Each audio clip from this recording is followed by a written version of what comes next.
Maravillosa cumbre que nos permite estar a todos juntos el día de hoy discutiendo temas tan importantes como los que hemos topado durante toda la mañana y la tarde de hoy. Este panel se trata de la justicia fiscal, la lucha contra la oligarquía transnacional, y quiero agradecer y presentar a los panelistas que nos acompañan el día de hoy.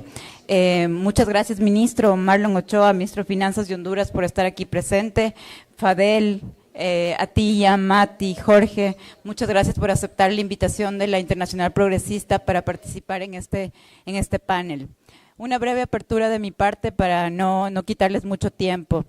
Como decía recientemente mi compañero, y tengo el honor de llamarlo amigo también, el ministro Marlon Ochoa, la acumulación de la riqueza y la evasión de impuestos son dos caras de la misma moneda.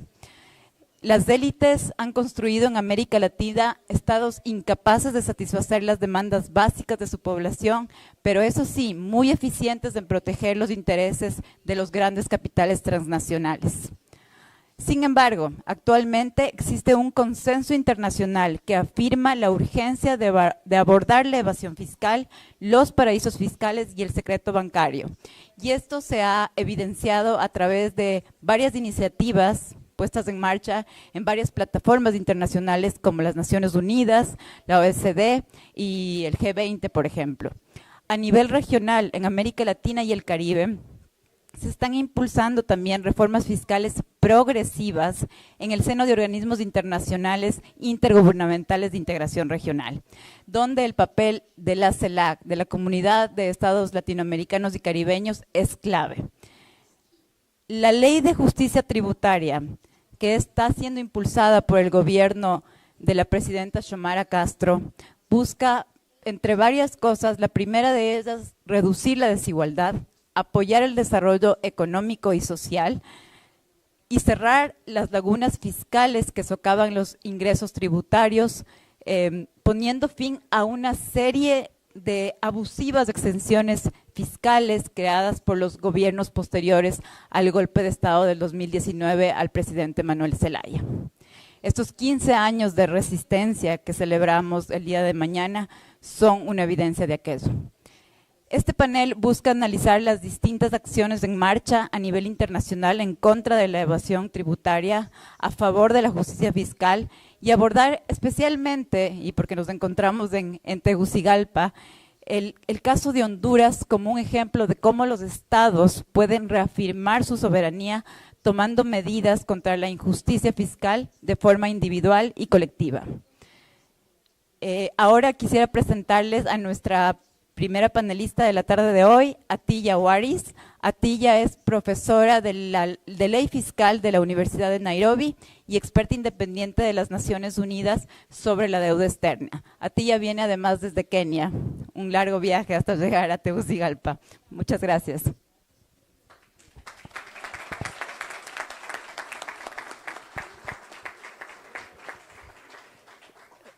Hola, catrachos.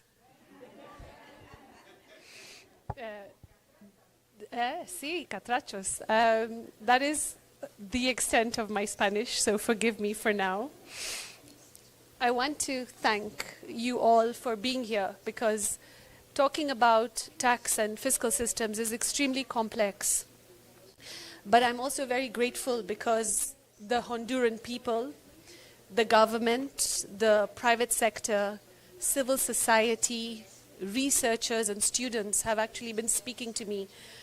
The conversations began a couple of months ago, and this week I have spent every single day sitting in different spaces trying to understand the challenges that the country is facing in trying to pass this bill.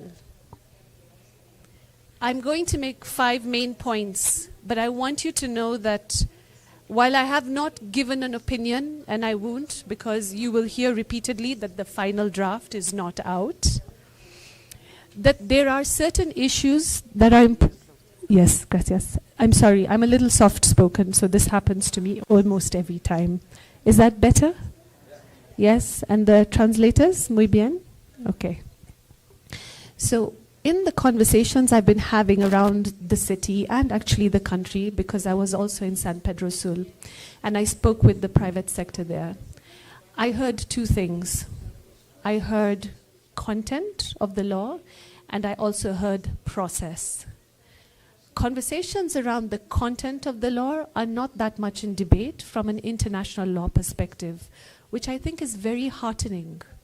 What I did hear were questions about process and communication. And so I'm going to make 5 points. These are about the international law engagements, but also about the human rights-centered approach or the people-centered approach that I see trying to be expressed in this law. At the global level, the conversations have been around specific issues.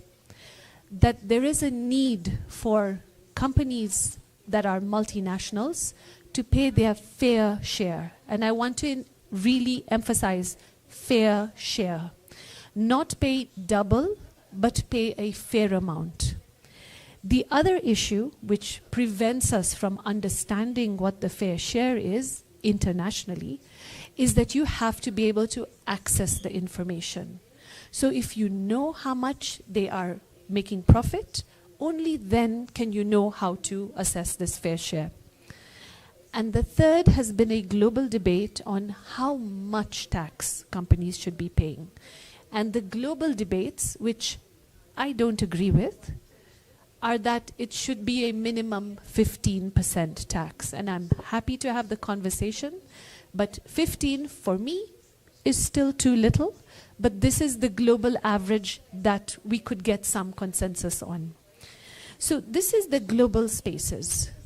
When it comes to the regional spaces, even in the previous panel, there was mention about the African Union, there was mention about the EU. When global decisions are very broad, because there are 200 countries making a decision, you start to have more regional consensus. And in taxation, we also need that. It's very important that within your geographical zones, that you're not giving away revenue and having companies move from one country to another, literally, like a ping pong ball in a table tennis match, literally. So how do you prevent that from happening, and how do we take that forward? And regionalism is a very good way forward to look at. That takes me now to my third point, which is a human rights-centered or a people-centered approach. I was very happy to see that in the Constitution, I believe it's Article 324 of the Honduran Constitution, there are words like social justice and equity. But what we need is, what does that mean? How do we interpret that? And I really like human rights principles for a set of reasons, but one of which is that it prioritizes what countries need, but what human beings need. And as I have spoken to people throughout the country, I kept asking them to think about not only yourself as a member of the Chamber of Commerce or an owner of a company or an employee in government or a student, but as catrachos, as Hondurans. What does that mean for you? And how does that translate into making sure that, I don't know the singular of catrachos, but one Honduran is not super poor? How do we move that level forward? And so for me, human rights becomes a really excellent lens with which to look at these issues. And so that takes me to one of the reasons why I was here, which is my fourth point. And that is the principle of what I call fiscal legitimacy. It's a report I wrote for the Human Rights Council this year in March, and it has 7 principles. 2 you've already heard: equity and justice, already inside your constitution. That takes me to what will be the others. And for me, it is about accountability. Not only should government be accountable, but Hondurans should be accountable. Everybody needs to be in this game. And when I look at the different stakeholders with their different hats, I kept asking myself, who should be doing what? When should they be doing it? How should they be doing it? what law should you focus on first? But not only that, what do you need to adjust? When do you show strength and when do you take a step back? I cannot answer that question. This is going to be the push and the pull that is already ongoing as you debate this law. So these are decisions you have to make so that you get to that other side. But today I was also particularly struck. We're commemorating the coup, which happened 15 years ago. We're looking at a law that's being passed or debated over the past year, 15, 14 years later. And in the middle of that, not so much in the middle, is a completely new political party 12 or 13 years after that coup. Now, these are slow processes. We see them as slow processes. But actually, this is the rebirth of a nation. You're moving away from two political parties that have been in power for a very long time. You have a very, they laugh about it, but you have a very young set of government leaders. So this is a change. There is a wind of change. And how are we going to take this fiscal legitimacy with this wind of change where the electoral vote is not enough? You have to continue to push and pull so that you get to the other side. And so when I looked at it, I was struck by the conversations I've been having. Depending on who I speak to, they will either talk to me about the law or they'll tell me, but the government has been corrupt and that expenditure is a problem. And how do we know there are any guarantees?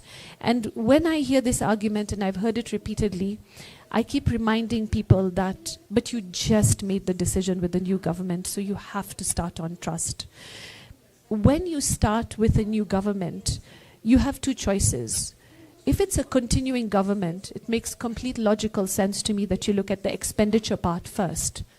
You've already been in power for 10 years, 20 years, 30 years. Let's talk about how you've been spending our money. But now you have a new set. So now the focus has come, the question that they have asked is, where do we get revenue from?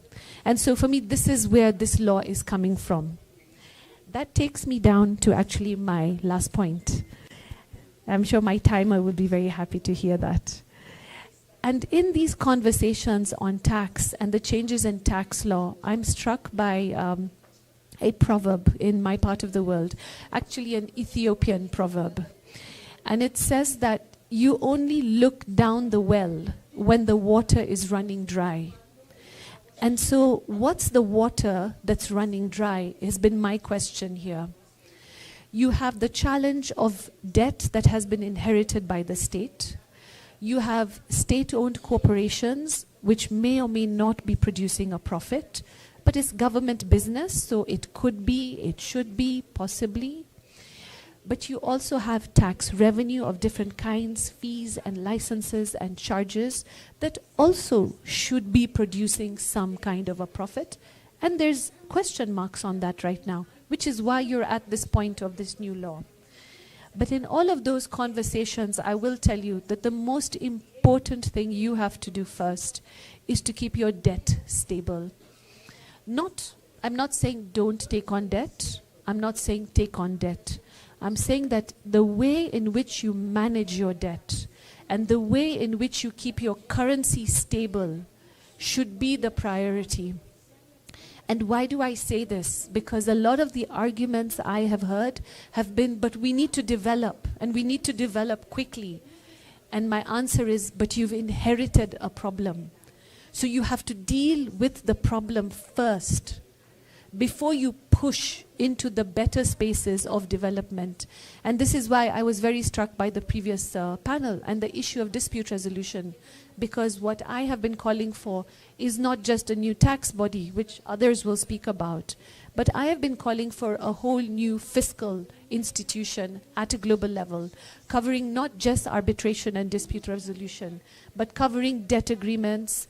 Bilateral tax should move into multilateral tax spaces, but also that data should be housed in a global space so that one country doesn't get that amount of power over another country and change the balance and put us into the situation that countries like Honduras are in right now. I thank you very much. I'm very grateful that your country is looking down at the well, and I'm going to do my best to help you find as much water as I can. Gracias.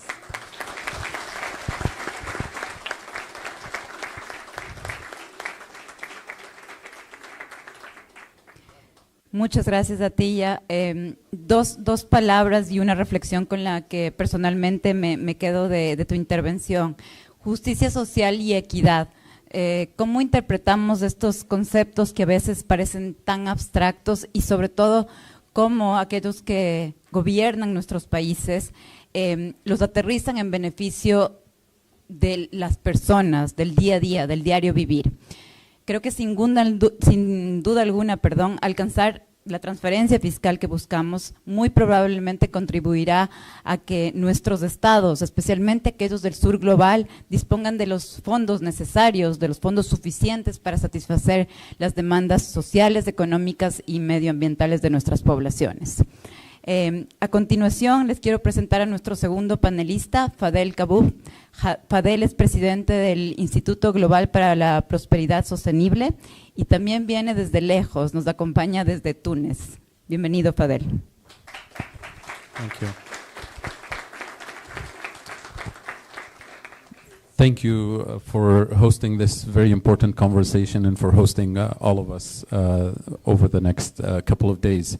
I'd like to use this opportunity to express my gratitude to the government of Honduras, to the people of Honduras for celebrating 15 years of resistance, for also using this opportunity to express my solidarity with the people of Palestine and people who are resisting all over the world.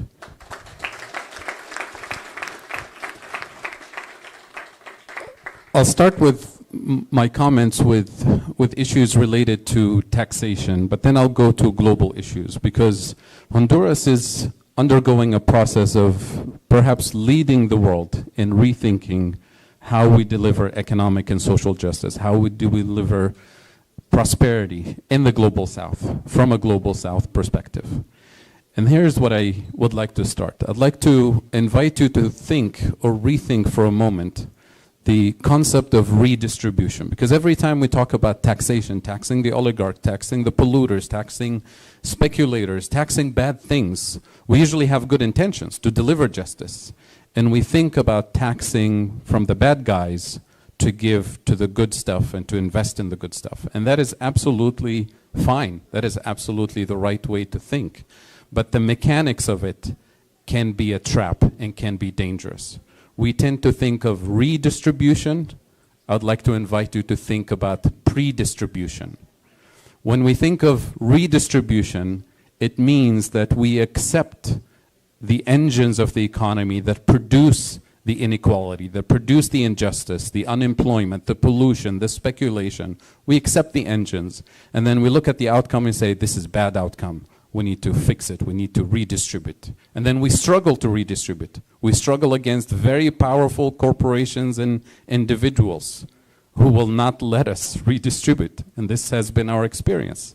What we want is to change the engines of the economy so that the engine, by design, pre-distributes in the correct way, pre-distributes and doesn't create the unemployment, the social exclusion, the pollution, the speculation, all the bad outcomes.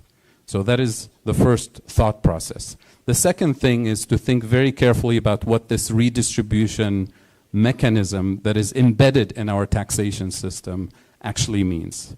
It means that even if we're successful politically to have the leadership and the social movement for redistribution, you'll notice that those who will be taxed will accept the tax because they know they can still handle it. They can still persist and have their power. This is about power. Because if we want to tax the rich, the polluters, a little bit of their income or a little bit more of their income to have the good stuff, they already have influential price-setting behavior. They take it as an additional cost of doing business and they'll pass it on to the rest of us. So we should always think about taxing and regulating bad behavior out of existence, not just taxing. So the regulation out of existence is an important thing.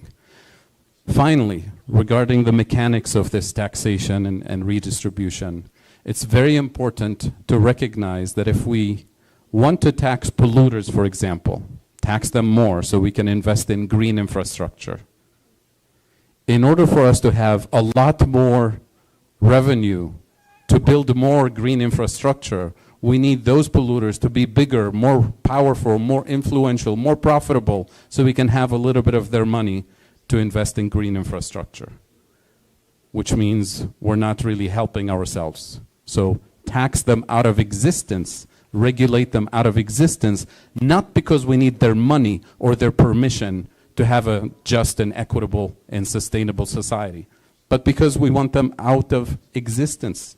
That has to be the goal. And unfortunately, in a lot of the global conversations about international taxation for climate, there's no discussion about getting rid of the bad stuff or the bad behavior or the powerful and corrupt corporations. It's about begging for a little bit of their grace to give us some cash so we can invest in a sustainable society. So that is the reframing that we need.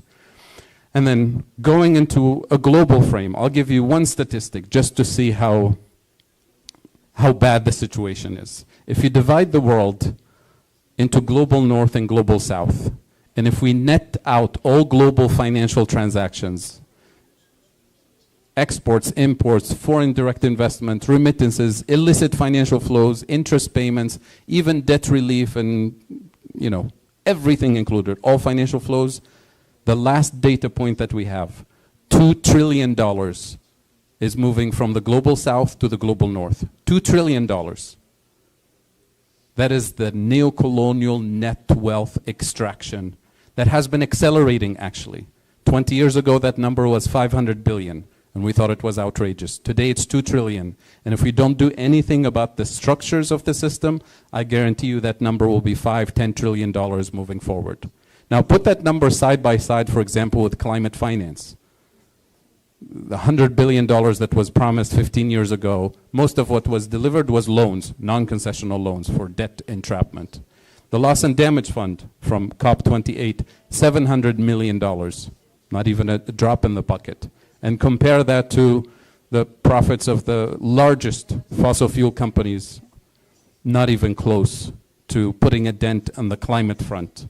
And supposedly the climate challenge is the biggest challenge that everybody agrees we need to fight and we need climate finance. It's not even funny to compare the numbers.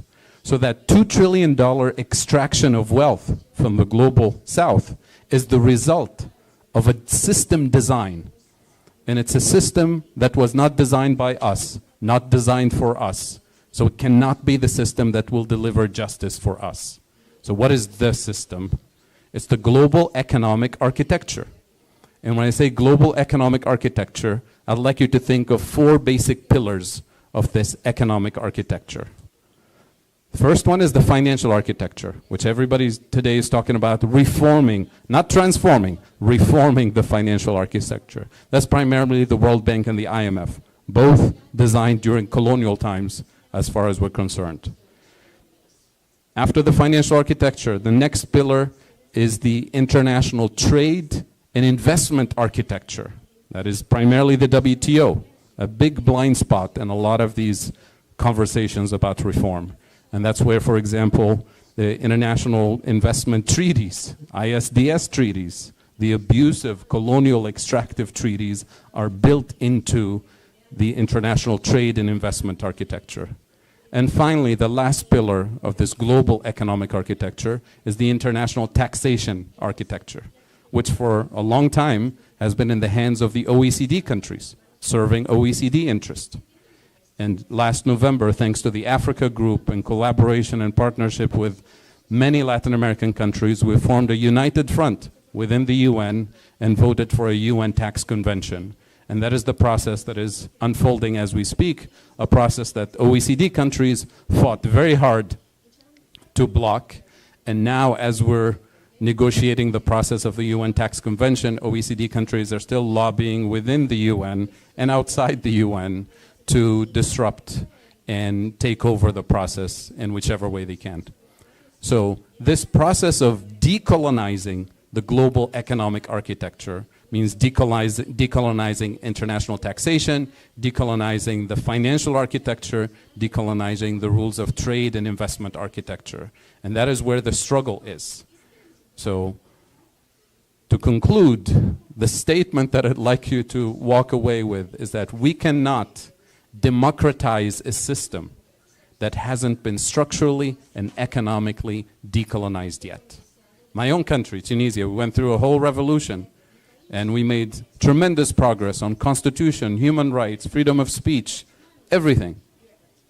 Political parties, elections, transparent elections. We have good people in office with a political mandate from the population to deliver economic justice. They sit in office, and the first thing they have to do is figure out how to service the debt, and then throw the democratic process under the bus. Government after government after government, their hands are tied. You can have democracy on paper, you can have a democratic process in place, but if the economy is steered from abroad, if the rules of the game when it comes to taxation, international trade, investment, finance, all of these rules are designed not to let you deliver democracy. Remember, colonialism was not about delivering justice. Colonialism was about extracting, was about abuse. So why are we surprised that the colonial architecture that we still use is delivering abuse? So that's the decolonization process. And it's not going to happen country by country. That's why we need united front, South-South collaboration. Not just solidarity as in nice things we say to each other in nice meetings like this. Solidarity of South-South cooperation is a geopolitical and economic necessity. It's a survival necessity. It's not just nice things that presidents and prime ministers send to each other when they do greetings over holidays. So with that, thank you again for this opportunity.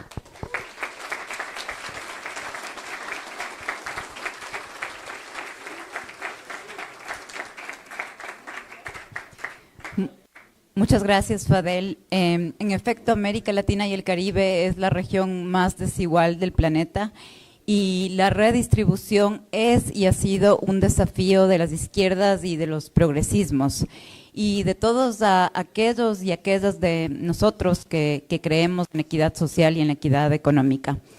Es difícil, pero no es imposible. Fadel ha dado algunas pistas con su intervención. Se requiere reformar la arquitectura financiera mundial, una tarea, por supuesto, nada fácil, y también la arquitectura de grabación de impuestos que está dominada por plataformas internacionales que ya conocemos.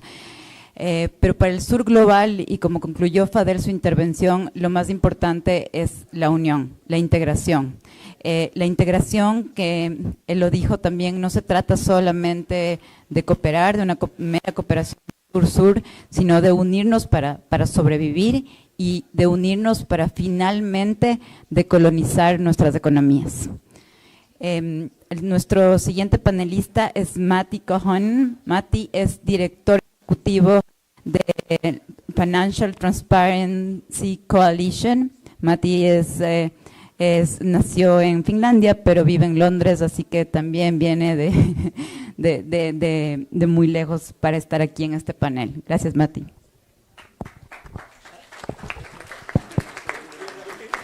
Gracias, María Luisa. Muchas gracias para todos que nos reunido hoy aquí, a Progresista Internacional, a CELAC Social, al Gobierno de Honduras, pueblo de Honduras, que nos permite aquí tener este intercambio de experiencias. La cooperación internacional fiscal es un pilar importantísimo de cooperación regional e internacional desde 15, 20 años atrás. Pero esta cooperación internacional es liderado por las instituciones del norte global. No es una participación internacional de todos los países a una igualdad, a participación universal. Es liderado por un organismo de los países ricos, del OCDE, que tiene 35, 36 miembros ahora, tal vez que Colombia y Costa Rica están reuniendo el OCDE, pero todavía es un organismo de países ricos y no toma en cuenta las perspectivas de países del sur global, no toma en cuenta las perspectivas de las necesidades de recaudación de impuestos y también no nos permite a la sociedad civil a participar a las negociaciones importantísimas en términos de fiscalidad internacional y no permite tampoco que estos intereses de varias partes de población, mujeres, indígenas, personas marginalizadas, podrían participar a una manera igual a determinar quién nos tributa y cómo y dónde y cuándo. Estas preguntas centrales de tributación no son resolvidas. Pero la justicia tributaria para nosotros significa que tiene un cambio de perspectiva en términos de política fiscal. Este significa para nosotros que el consenso de Washington, que incluye el consenso fiscal, se rompe, que tenemos una transición hacia la justicia fiscal, y por eso estoy muy feliz que la ley en Honduras se llama una ley de justicia fiscal. Es una justicia tributaria que nosotros definimos desde 20 años como una crítica a la política fiscal neoliberal.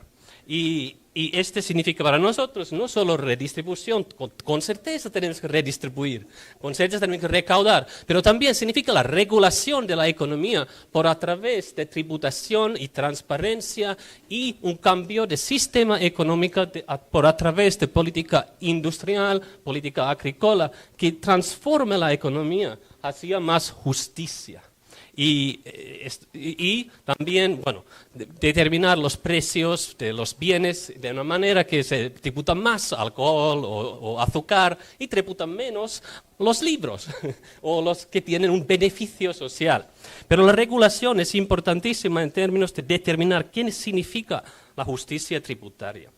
Y justicia fiscal como una extensión de justicia tributaria. Se recaudan para qué, y para quién, y para cuál motivo. Pero también nos significa romper con el secreto financiero. ¿Qué es el secreto financiero? ¿Qué es el secreto? El sistema de paraísos fiscales, tal vez se han entendido de Panama Papers, de Paradise Papers, de Swiss Leaks, pero ¿cuáles son los paraísos fiscales mayores del mundo? Bueno, no es tal vez los países que están destacados por el OCDE o por el CAFI, estas instituciones determinantes para el norte global, toman pequeños países, también pueden colocar Honduras en su lista de paraísos fiscales. La lista oficialmente se llama lista de estados no cooperativas o lista de crisis o lista de países que no cooperan en términos de cooperación fiscal. Pero realmente el mayor paraíso fiscal es los Estados Unidos, que todavía no tiene su registro de beneficiarios finales, un registro donde se colocan todos los nombres de las empresas y fideicomisos, otras entidades legales. Estados Unidos tiene una ley del gobierno de Biden, pero no está avanzando. Y Nueva York tiene una otra ley para hacer esto pública, pero no avanza en este momento político. Y Estados Unidos tampoco participa en el intercambio automático de información bancaria. Esto significa que los cuentos bancarios de las personas también residentes en Honduras, pero en cualquier parte del mundo, norte o sur, se tienen una cuenta bancaria en un estado que tiene el más secreto financiero, como Wyoming, Nevada, Nebraska, tiene estados que tienen mayor secreto financiero también en Estados Unidos. No se intercambian estos detalles con las autoridades fiscales en Honduras o en Finlandia o en Colombia o cualquier otro país. Entonces, Estados Unidos no participa, pero exige por una ley que se llama FATCA, Foreign Account Tax Transparency, etcétera, que Suiza toma la información de los ciudadanos estadounidenses y lo transmite a la agencia tributaria estadounidense, IRA.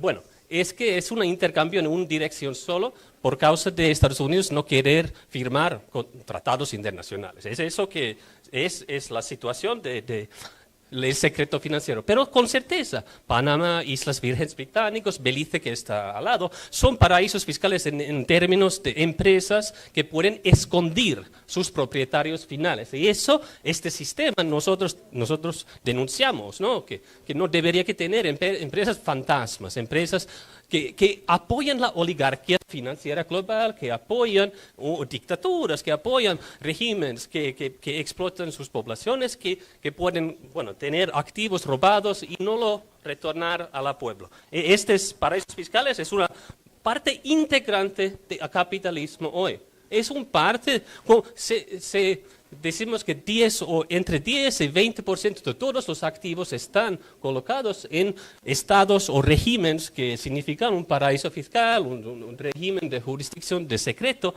Significa que una parte importantísima de capital es escondido. No conocemos quién está el propietario final, no podemos lo tributar, tampoco podemos controlar, regular este tipo de capital.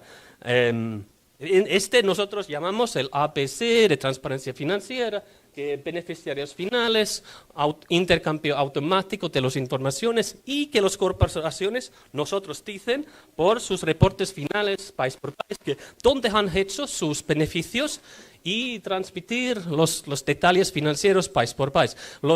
Lo que pasa hoy es que se tiene un subsidiario de una corporación internacional en Honduras, la agencia tributaria hondureña solo conoce qué hace este pequeño subsidiario que existe aquí. No conoce las operaciones globales de las empresas. No saben si tienen unos afiliados o filiales en paraísos fiscales y donde se tal vez transmiten sus beneficios en estos otros países.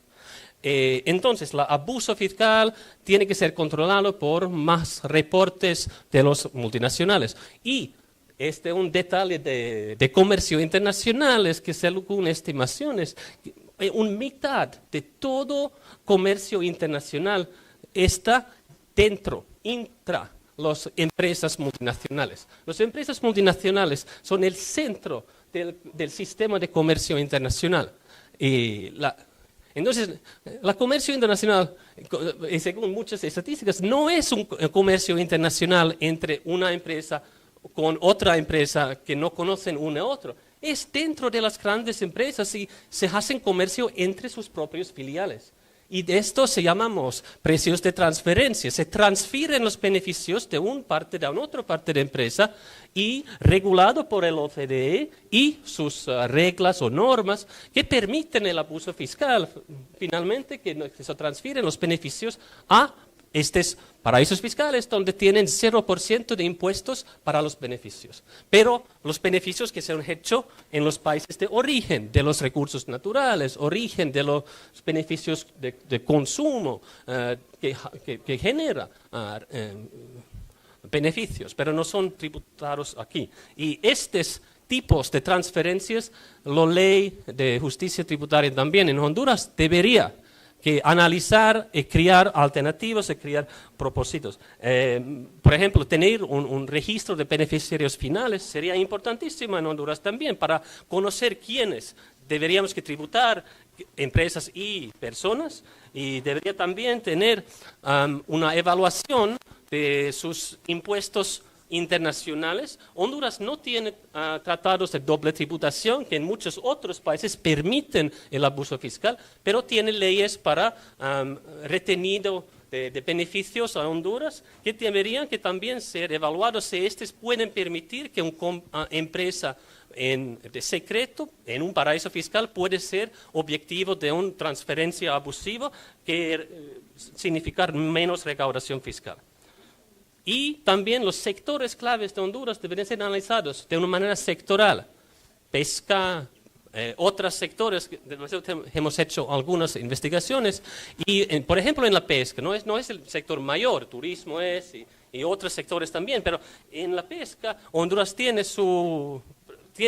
es considerado por el Sindicato Internacional Marítimo como una bandera de conveniencia, no sé si es la traducción exacta en castellano, pero es considerado como un país donde no tiene regulación ambiental, laboral y otro suficiente para los derechos de los marineros y pescadores.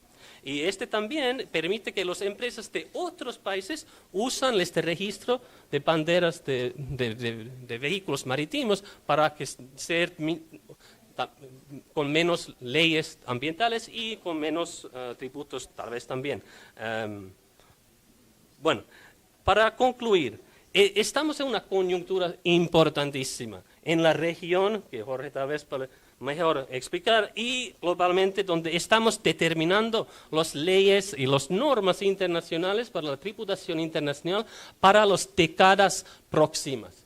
Las negociaciones en el ONU sobre el convenio marca sobre la tributación internacional es como la negociación de un régimen comercial, régimen financiero global. Es importantísima, significa cientos billones de dólares que pueden ser tributados más, pero ¿dónde se tributan estos beneficios de los ricos, beneficios de las grandes empresas? Es determinado por normas y aplicación de estas normas después de estas negociaciones. Van a demorar años este proceso de primero un convenio marco y después protocolos, y van a entrar más detalles sobre la transparencia financiera, tributación en el sector ambiental, tributación en relación de género y desigualdades, por ejemplo, de los protocolos que podrían ser determinados. Es importantísimo que seguimos estas negociaciones y que participamos. Yo sé que Honduras toma este proceso muy importante porque estamos en contacto en Nueva York también. Muchas gracias.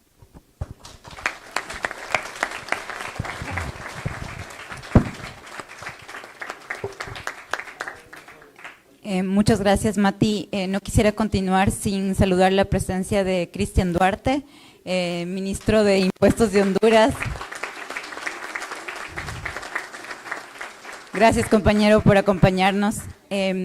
Bueno, Mati ha sido muy claro, no hay mucho más que decir, pero es claro que las empresas multinacionales, las grandes transnacionales son el centro del sistema de comercio internacional y que juegan entre sí, juegan entre ellas para beneficiarse de la evasión de impuestos, de los paraísos fiscales.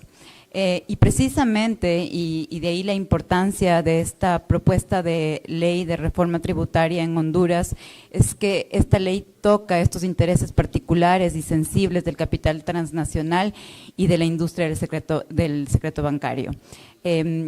Quisiera presentar ahora a nuestro maravilloso representante de América Latina en este panel, Jorge Coronado. Jorge es miembro de la Coordinación de Latindad y de la Red de Justicia Fiscal de América Latina y también especialista en temas de justicia fiscal de ambas plataformas. Bienvenido, Jorge, gracias.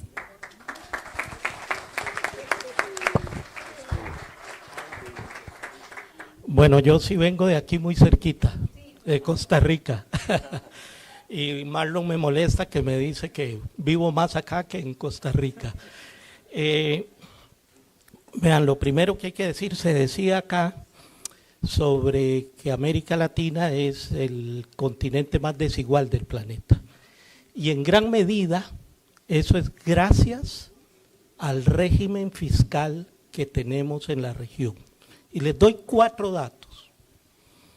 Tenemos anualmente 360.000 millones de dólares de evasión fiscal en 2 impuestos, el impuesto al valor agregado y el impuesto de renta.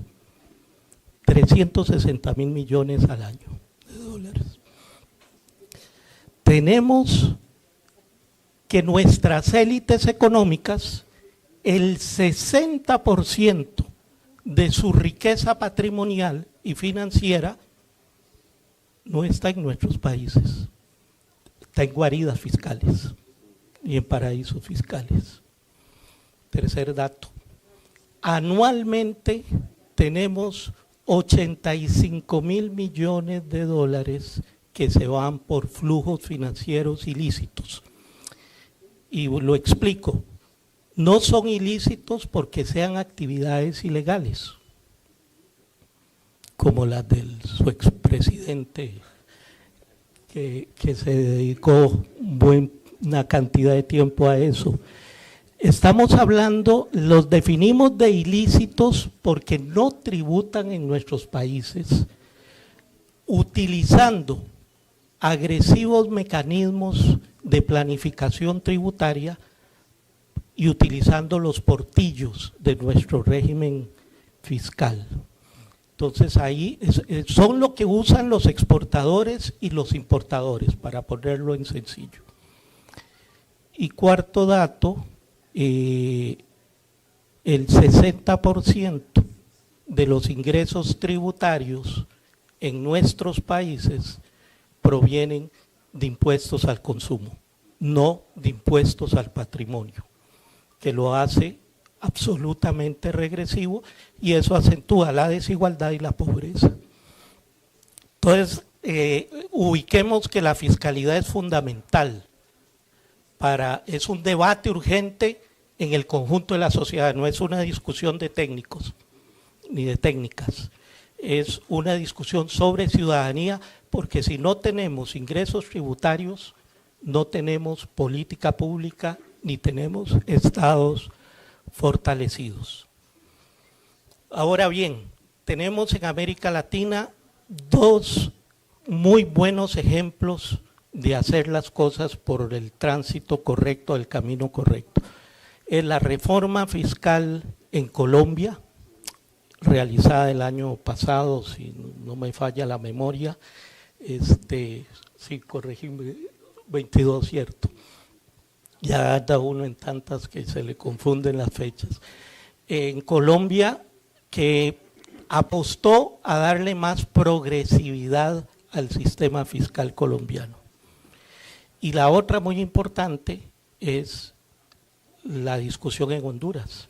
Incluso aquí, primero empezamos con Marlon y después lo materializamos con Cristian, trajimos en el mes de marzo, contribuimos con un granito de arena, con un conjunto de especialistas tributaristas, para venir a hacer sensibilidad en la opinión pública hondureña sobre la pertinencia de la reforma de justicia tributaria en Honduras.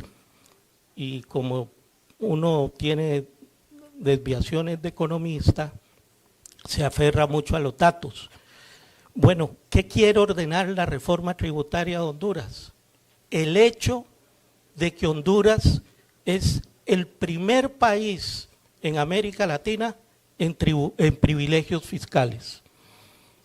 Y privilegios fiscales son exoneraciones y toda esa gama de estímulos, que lo llaman en bonito, de estímulos fiscales. Bueno, es ordenar eso. Representa, si mal no recuerdo, casi el 6% de, 7.3% del Producto Interno Bruto Nacional. Imagínense lo que se podría hacer en materia de infraestructura, de salud, de educación, etcétera. Y bueno, en América Latina la evasión es un 6%, lo que se va en el PIB regional, y en educación invertimos un 4% como región.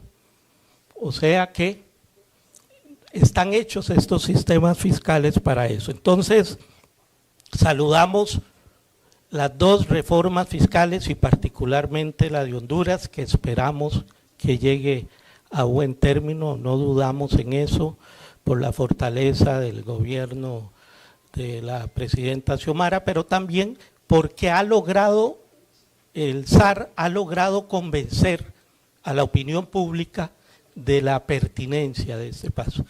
Y ya venimos hablando con el SAR de que luego habrá que ir profundizando en otras aristas de mejoramiento para la progresividad.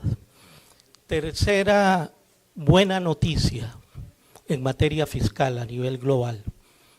Estamos tratando, o se inicia el camino para acabar con el secuestro de la gobernanza de la tributación internacional que la ha tenido el G20 y la OCDE.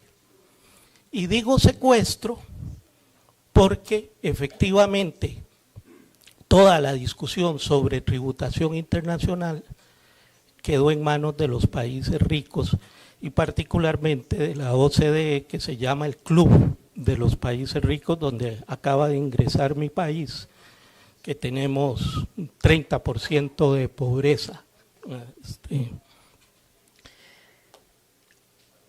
Mati nos lo mencionaba, hay el proceso que se ha iniciado en Naciones Unidas de crear un marco de convención, un instrumento vinculante en materia de tributación, y ahí goza con un respaldo muy fuerte del movimiento social global que trabajamos los temas de justicia fiscal. Una iniciativa desde África que nos da el ejemplo desde el sur, y en América Latina ya les voy a hablar rápidamente antes de que se me acaben los últimos minutos, y María Luisa, me estoy robando unos 8 minutos que nos regalaron los compañeros. Decía que esta convención está iniciando ahora en una semana, inicia en Naciones Unidas la discusión de los términos de referencia, que es poner en blanco y negro cómo va a ser ese proceso, largo, sí, pero para que contemos con un instrumento vinculante en la instancia multilateral más representativa, aún con todos sus problemas, que es Naciones Unidas. No lo es ni el G20 y no lo es la OCDE. Y ese es un debate que impacta directamente en América Latina. En América Latina, el año pasado, con el gobierno del compañero Petro en Colombia, lanzó en Cartagena, aquí veo algunas caras de compañeras hondureñas que estuvieron por allá, lanzó en Cartagena la creación de una plataforma tributaria de América Latina para tratar de garantizar una voz más común desde la región latinoamericana en este debate sobre tributación global. Y esa plataforma, aunque todavía débil, estamos 9, 10 países todavía, ha creado un consejo consultivo de sociedad civil, donde organizaciones de la región que trabajamos estos temas, estamos planteando propuestas. Y esa PETELAC se ha venido proponiendo 3 grandes temas: combate a la evasión, impuesto a la riqueza, y ahí conectamos con el gobierno de Brasil, que tiene en este momento la presidencia del G20 y ha colocado el impuesto mínimo a los superricos. En el caso, estamos hablando de unos umbrales de 1.000 millonarios o más, posiblemente ni en Honduras ni en Costa Rica lo vamos a encontrar, pero ese debate nos trae a América Latina a que coloquemos la discusión del impuesto a la riqueza y al patrimonio. En América Latina solo 4 países tienen impuestos al patrimonio,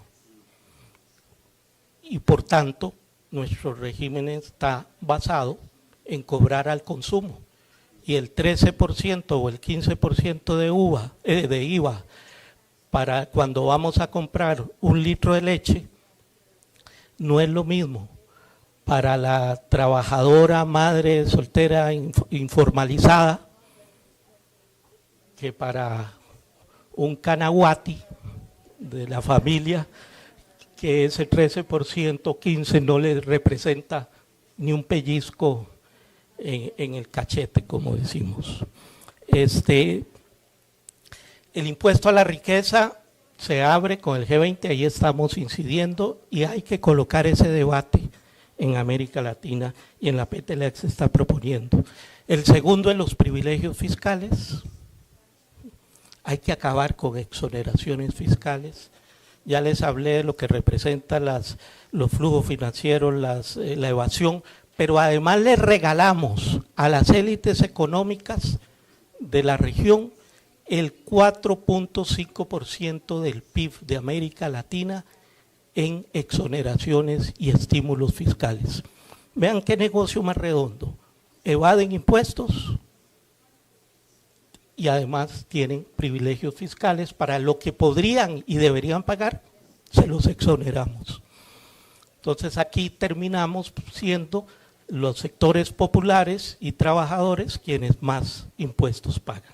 Y finalmente estamos empezando a hablar en la plataforma de impuestos ambientales, que es muy importante en esta discusión sobre el cambio de la matriz energética en la región. Finalizo señalando que es muy importante este debate y yo saludo la iniciativa y al gobierno de Honduras. Tengo que mencionar, no dejar de mencionarlo, el gobierno de Honduras es el gobierno más avanzado en esta discusión fiscal en América Latina. Está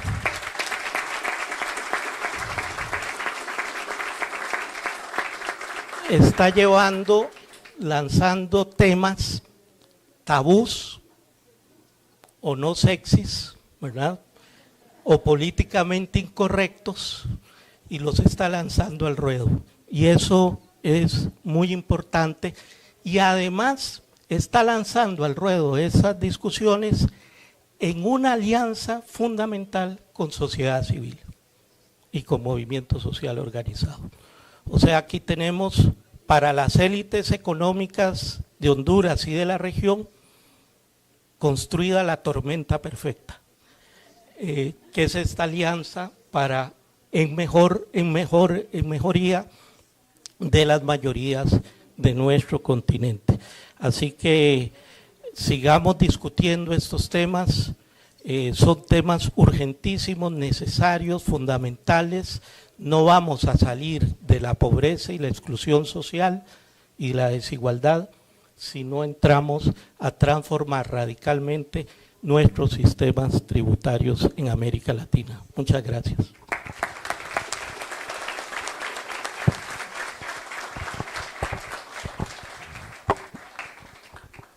Muchas gracias, Jorge. Como lo decías, contar con un instrumento vinculante en el marco de la Organización de las Naciones Unidas sería sin duda alguna un gran logro para la lucha internacional a favor de la justicia fiscal. Y creo en ese contexto que países como Honduras, países como Brasil, pueden jugar un rol muy importante demostrando la voluntad política, pero también la valentía de sus gobernantes para detener la evasión fiscal y traer a la palestra de discusión la imperiosa necesidad de establecer el impuesto a la riqueza en los países del sur global. Importantísimo para la construcción de un nuevo orden económico internacional más justo y más equitativo. Finalmente, quiero darle la palabra al ministro de Finanzas de Honduras, Marlon Ochoa.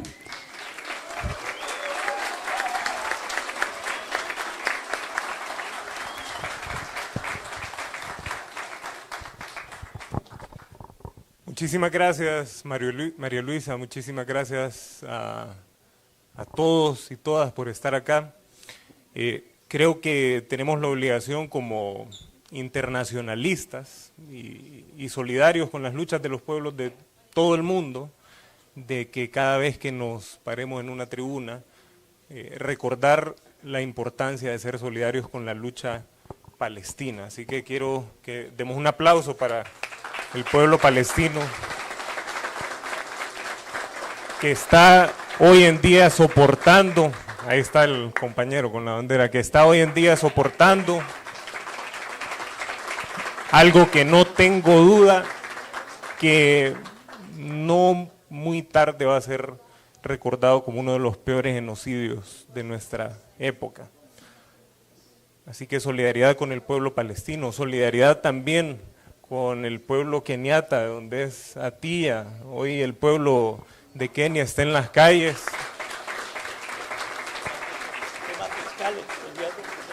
Precisamente por un paquetazo tributario promovido en contra de los intereses de las mayorías, ¿no? Así que solidaridad con el pueblo keniata, y también creo que nos trajo a la memoria el golpe de Estado, no solo que estemos celebrando 15 años del golpe de Estado en Honduras, sino también el golpe que se intentó dar ayer en Bolivia. Así que les pido un aplauso por el pueblo boliviano, que revirtió en horas un golpe de Estado. Quiero, antes de iniciar, agradecer a Fadel, a Jorge, a Tía, a Mati, por participar en esta discusión. Si hubiera tenido que escoger las personas con las que quisiera estar hoy, serían exactamente estas personas. Son los mejores especialistas que hay actualmente en el mundo sobre cómo lograr un modelo económico justo, ¿no? Y además nos hacen sentir a los que nos dicen radicales en el gobierno que no estamos solos, ¿no? Que también hay radicales en otros lados. Así que bienvenidos radicales.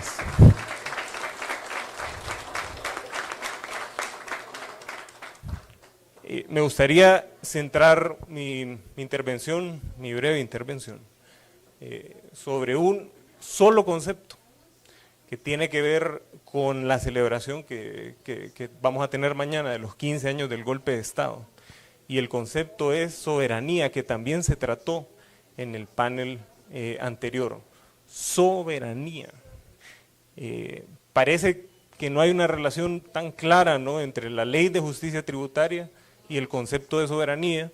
Me gustaría llenar pues ese vacío que aparentemente podría existir entre estos dos conceptos, ¿no?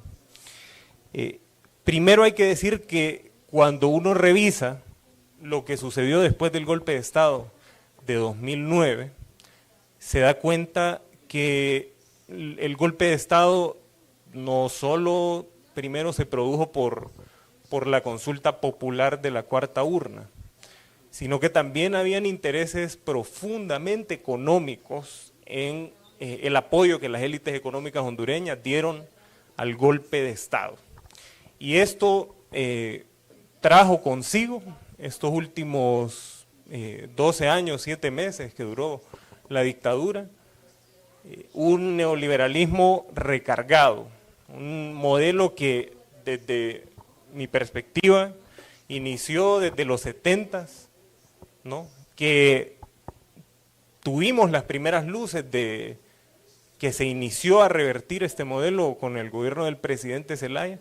Esos intentos por revertir el modelo fueron la causa fundamental del golpe de Estado, pero que después del golpe de Estado es como neoliberalismo en esteroides, ¿no? Ya es una versión recargada de este modelo. Y me gustaría nada más hacer una memoria de cómo inició el modelo, porque no se puede analizar el neoliberalismo en Honduras y en el mundo sin entender cuál fue su motivación original. La motivación original del modelo neoliberal es la disminución en la tasa de ganancia que ocurre en la década de los 70s. ¿Qué quiere decir esto?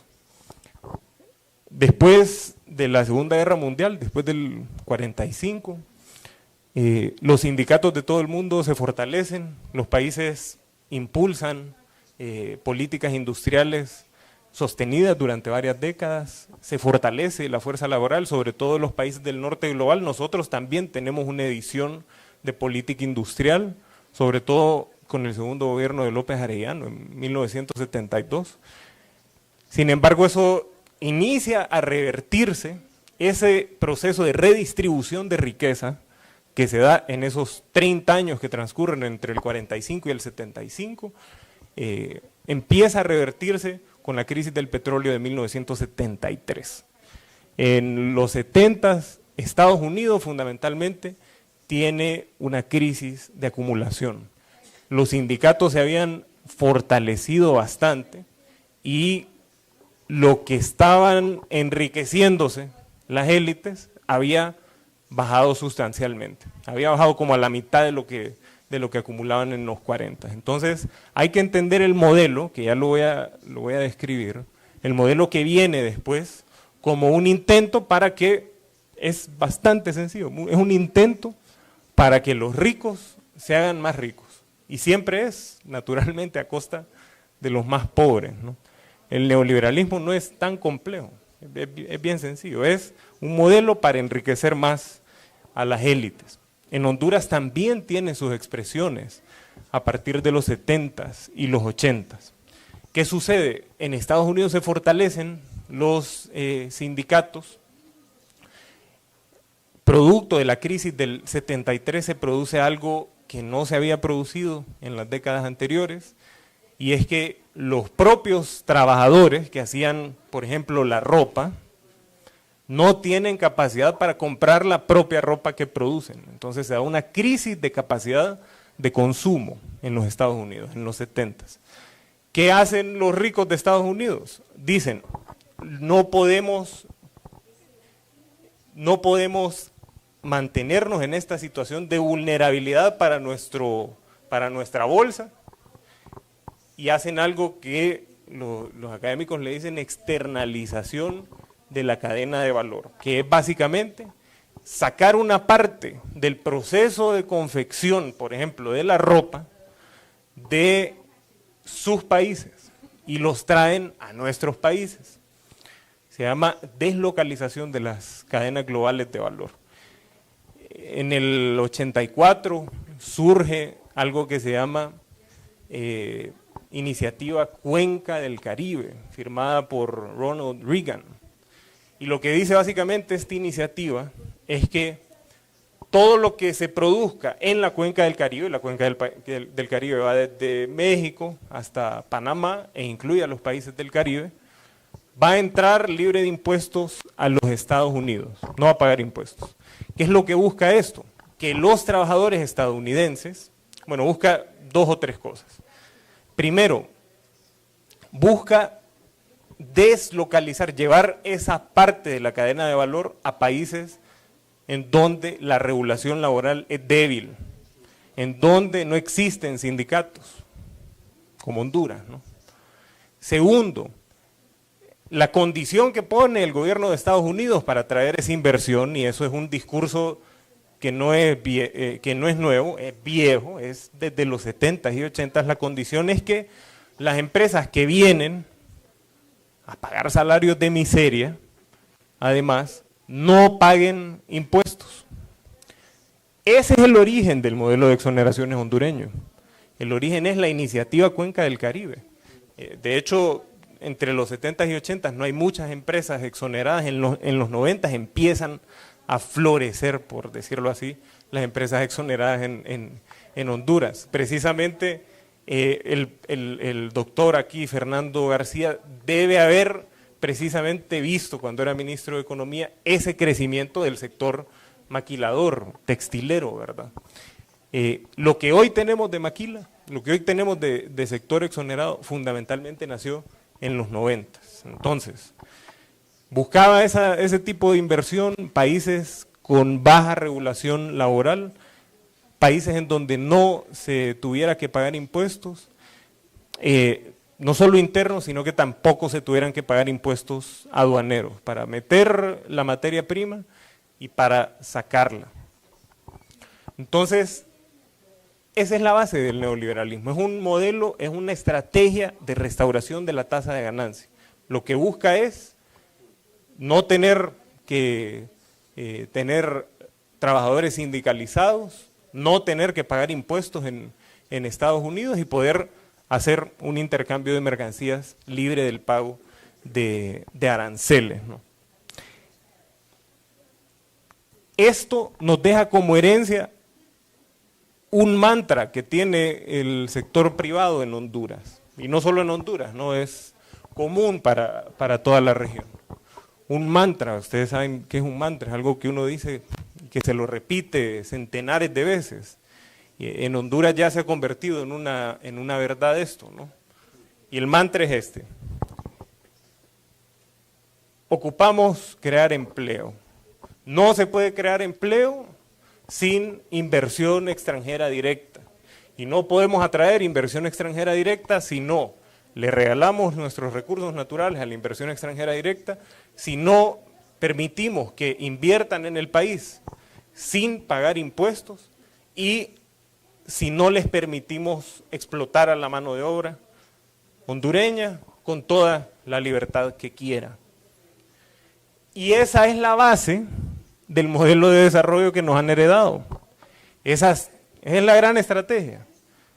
Regalarle las minas, los bosques, el agua subterránea, los ríos a empresas que además no paguen impuestos, ¿no?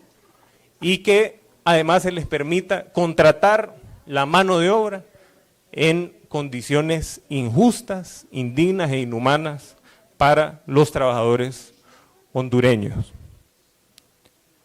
Esa es la base del modelo que hoy estamos combatiendo. Y entonces, ¿qué tiene que ver esto con soberanía? ¿Qué tiene que ver esta apuesta que está haciendo el gobierno con la Ley de Justicia Tributaria? En cuya discusión pues hemos tenido todas estas discusiones que hemos comentado ahorita. En estos últimos 15 meses hemos debatido el modelo concesionario, hemos debatido las condiciones laborales, hemos debatido los privilegios fiscales. ¿Qué tiene que ver? Pues básicamente yo lo resumiría en un concepto, que es el siguiente. La discusión de la Ley de Justicia Tributaria,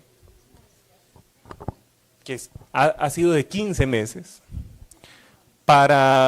bueno, nosotros nunca nos esperamos que esta discusión tardara 15 meses, ¿no? Por cierto, pensamos que iba a ser más expedita, pero eso ha funcionado a favor de nuestros intereses, porque el pueblo hondureño hoy en día está apropiado de esta realidad, está apropiado de estos conceptos.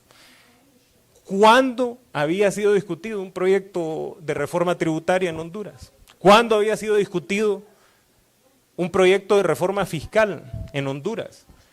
El Congreso hondureño en una noche del 23 de diciembre aprobó 3 decretos, en promedio se discutieron 7 minutos, nadie supo nada. En una sesión por Zoom, nadie supo nada sobre esos decretos. Llevamos 15 meses en esta discusión. Entonces, ¿qué tiene que ver esta discusión con soberanía? La soberanía no es la prerrogativa de los gobernantes de poder tomar las decisiones que quieran. La soberanía es que el pueblo esté empoderado de su destino. Y la discusión de la Ley de Justicia Tributaria ha permitido precisamente que el pueblo de Honduras sepa la injusticia detrás del sistema tributario. Y no solo del sistema tributario, sino que del modelo de desarrollo en general. Hoy en día el pueblo hondureño, y esa es la principal bondad que ha tenido la discusión de la Ley de Justicia Tributaria. La Ley de Justicia, 7 de cada 10 personas en Honduras están a favor de la Ley de Justicia Tributaria. La principal bondad que ha tenido esa discusión es que ha permitido que el pueblo se concientice sobre cuáles son precisamente estos sistemas que están operando detrás, usando las palabras de Fadel, los motores que están funcionando detrás de la economía. Me gustaría nada más concluir refiriéndome precisamente sobre este tema de qué es lo que queremos, ¿no? con nuestro sistema tributario, si redistribuir o predistribuir. Y creo que el gran problema que ha tenido la derecha hondureña con cómo se ha planteado esta discusión es que nos ha permitido efectivamente cuestionar cómo está predistribuida la riqueza en Honduras, cuáles son los motores que permiten que el 70% de la población no tenga nada, mientras que un puñado de personas lo tienen todo y además no contribuyen con la sociedad en el pago de impuestos. Y hemos dicho que la acumulación en Honduras, es decir, el proceso mediante el cual los ricos se enriquecen, son radicalmente injustos y no tienen que ver, además, así como nos quieren hacer creer, con que ellos son más inteligentes que nosotros, o que son más ingeniosos, o que son innovadores. Quizás en otros contextos eso puede ser verdad, pero particularmente el proceso de discusión de la Ley de Justicia Tributaria en Honduras nos ha permitido descubrir que los mecanismos de acumulación, que son 5 básicamente, al menos de las familias más ricas en Honduras, son radicalmente injustos y no tienen nada que ver con que ellos sean más inteligentes que el resto de empresarios del país. Miren cuáles son las formas mediante las cuales la élite hondureña acumula ingresos, ¿no? Y se hace cada vez más rica. Primero, ya he hablado de tres, ¿verdad? Las exoneraciones, ¿no? Y esto es algo que ustedes los hondureños al menos ya se sabrán de memoria, ¿verdad? Las 10 familias más ricas de este país contribuyen 3 lempiras por cada millón de lempiras que les ingresa. Y esto es precisamente porque han aprobado una serie de leyes a través de los partidos políticos que ellos han podido comprar, o a partir de políticos que han podido comprar, para que les permitan legalmente, eso es lo peor de todo, legalmente no pagar impuestos, o sacarlos del país, ocultarlos en paraísos fiscales y no pagar impuestos. Entonces, el primero son las exoneraciones y los mecanismos de elusión financiera, como el uso de paraísos fiscales. El segundo son los contratos lesivos. Veo algunas caras de compañeros del programa de pérdidas. La reforma del programa de reducción de pérdidas del ENE, porque se molestan a veces que dicen pérdidas nada más, ¿verdad? Es del programa de reducción de pérdidas. El programa de reducción de pérdidas, la Empresa Nacional de Energía Eléctrica está impulsando una reforma importantísima para lograr renegociar los contratos de generación de energía. Estamos en el Congreso discutiendo 18 contratos para bajar el precio al que le pagamos la energía a los generadores. Pero ¿cuál es el antecedente de eso? Que gran parte del enriquecimiento que ha realizado o que ha obtenido la élite hondureña es gracias a que a través de sus contactos políticos, a través de los partidos políticos que manejan, o de los que son dueños, podríamos decir, consiguieron que les aprobaran en el Congreso y en el Poder Ejecutivo contratos durante 20, 30, 40 años que son lesivos para el Estado y que pagamos todos nosotros, por ejemplo, cada vez que pagamos una factura de energía eléctrica. Entonces, los contratos lesivos han sido otra estrategia de enriquecimiento. 3, la flexibilización de la mano de obra. En Honduras se ha innovado, dicen, en las estrategias mediante las cuales se explota la mano de obra, innovaciones entre comillas, como la jornada 4x4 o las metas grupales en las maquilas, se exportaron a otras partes del mundo y fueron tecnologías que profundizaron la explotación laboral en Honduras y ha sido una de las piezas fundamentales para el enriquecimiento de las élites hondureñas. 4, las concesiones. Para ponerles 2 ejemplos, las grandes mineras hondureñas, hay 3 grandes empresas mineras hondureñas, las 3 están exoneradas de impuestos y además el canon que pagan por toda la mina que sacan es irrisorio, no son ni 7 millones de dólares al año, el canon que pagan las 3 grandes empresas mineras que se llevan toda la mina del país. Pero cuando nos vamos al tema de agua, por ejemplo, y al precio que pagan las empresas que tienen concesiones industriales de agua subterránea o contratas, tienen, no sé si aquí han visto ustedes el tamaño de la represa de Los Laureles. Tenemos concesionados 157 represas de Los Laureles en agua subterránea y pagan. ¿Cuánto paga alguien de aquí de la Guillén, de esas colonias que tenemos aquí atrás, cuando le van a dejar agua en pipa? Centenares de lempiras. Estas empresas pagan centavos por pipas enteras de agua. Entonces, esa también ha sido una estrategia de acumulación. El concesionamiento, bueno, se dice concesión, pero debería decirse regalo de los recursos naturales. Y finalmente, la especulación financiera. Vivimos en un país con poca o nula regulación financiera. Menos de 200 empresas concentran el 80% de los créditos. 500.000 millones de lempiras en liquidez de todos los ahorrantes. Se utilizan para enriquecer a la familia, a las mismas empresas de los dueños de los bancos. Y esa especulación financiera desregulada es también una de las estrategias principales que ha permitido el enriquecimiento de las 10 familias o de la élite hondureña. Entonces, este tipo de reflexiones todas se han sostenido en el marco de la discusión de la Ley de Justicia Tributaria. La Ley de Justicia Tributaria, y eso es quizás una de las principales incomodidades de la élite hondureña, es que en el marco de esta discusión, el pueblo hondureño ha podido darse cuenta de lo injusto de los motores de acumulación, y ese es el principal resultado de la Ley de Justicia Tributaria.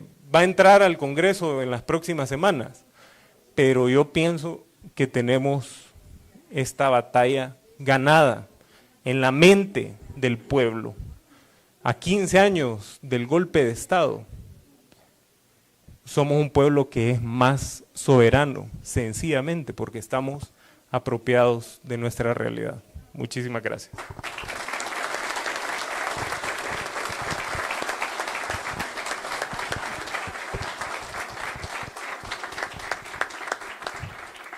Muchísimas gracias, ministro. Una breve conclusión en honor al tiempo. Claramente lo que nuestros panelistas nos han dicho da cuenta de una problemática a nivel global que impacta con mayor fuerza, con mayor contundencia a los países del sur global y a los quintiles más bajos de nuestras poblaciones. Los sistemas tributarios a nivel mundial están fallando en asegurar una recaudación progresiva de impuestos, y los sectores privilegiados de nuestras sociedades, en particular aquellos que reciben rentas exorbitantes, son los ganadores exclusivos de este mal reparto. No es extraño entonces, pero sí es aberrante que la riqueza de los multimillonarios globales haya aumentado del 3% del PIB mundial en 1987 a casi el 14% en actualidad. El ministro nos hablaba de soberanía, un concepto conocido para muchos de nosotros, para todos nosotros, que nace a partir de la Paz de Westfalia y que afirma que el poder recae sobre el pueblo. Soberanía, compañeros, compañeras, significa independencia, significa autodeterminación, pero también, y aunque les parezca contradictorio, significa la capacidad de unidad de quienes nos vemos más afectados por los vicios del capital transnacional. Muchas gracias a todos y todas por estar aquí, a nuestros ponentes.